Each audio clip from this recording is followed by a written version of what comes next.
Jenaka Mahila adalah nama anak bungsu dari pasangan aktor dan aktris ternama Tora Sudiro dan Mike Amalia. Ia mulai merintis karir sebagai penyanyi di bawah naungan My Music Records dengan dukungan penuh dari orang tuanya. Jenaka menunjukkan bakat alami dalam bermusik serta keberanian mengekspresikan emosi dan pemikiran melalui lagu-lagunya.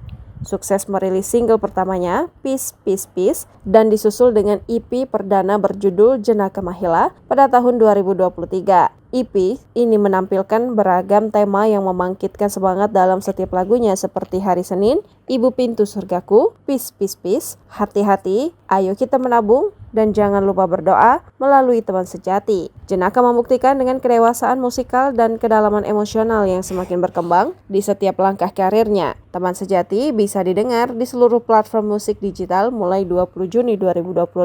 Sementara video musiknya bisa disaksikan di channel YouTube My Music Records. Melalui lagu ini aku mengajak pendengar laguku untuk merenungi arti sebenarnya dari sebuah persahabatan, ucap Jenaka dalam keterangan tertulis pada Jumat 20 Juni 2025. Secara visual menyuguhkan cerita tentang Jenaka dan dua sahabatnya yang tampak selalu bersenang-senang bersama.